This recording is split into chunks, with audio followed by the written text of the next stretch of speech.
अस्सलामुअलैकुम वरहमतुल्लाहि वबरकातुहू। अल्लाह तबारक व तआला दे सोहने ते बबरकत नाम तो शुरू करना जिहड़ा तमाम जहाना दा मालिक है। ते लगदे हो ते सजनों की हाल चाल है थोड़ा तगड़े हो। तो जनाब आज थोड़ी जी ज़मीन आई लामी पामी जी ते थोड़ा बिरा जिहड़ा है ना उन्होंने ठीक करवा रहा तो करेन लाई हुई है ते ट्रालियां ट्रोलियां भरे रही ने। तो मैं कि अपने सजना नाल ते बिरावां नाल जिहड़ी ये गलबात है ना शेयर की जाए।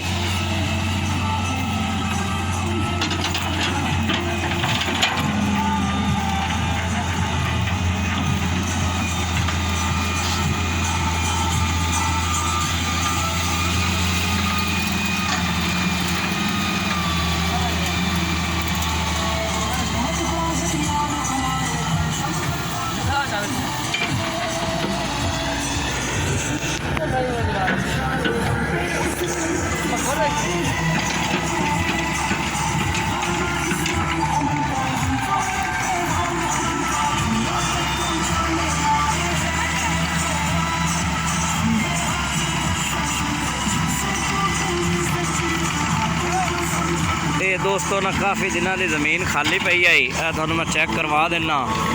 तो मैं दूसरी नाल बनी हुई है मैं कि इनू भी बना लवीए थोड़ा कुछ ना कुछ फसल हो जासी। तो वो ज़मीन बना रहे हैं तुम चेक कर सकते हो। तू तस्वीर लाजमी बनवानी है।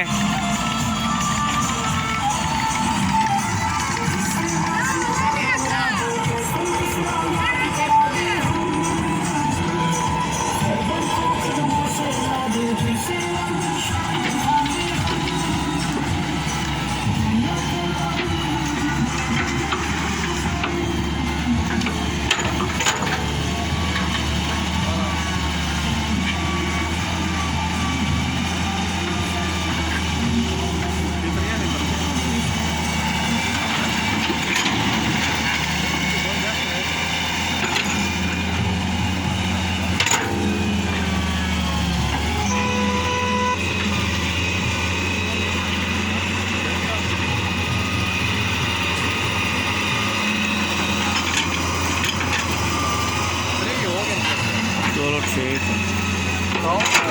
हाँ हो जाए।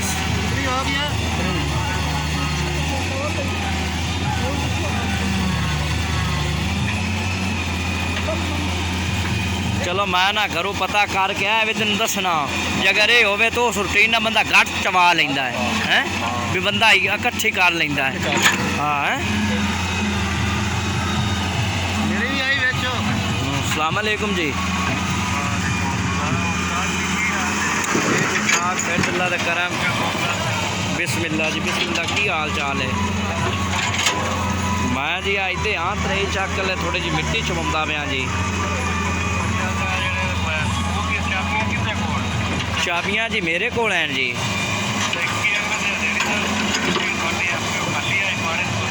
जी जी मैं पिछले टाइम चक्कर लाना जी। ठीक मेहरबानी शाह जी मेहरबानी।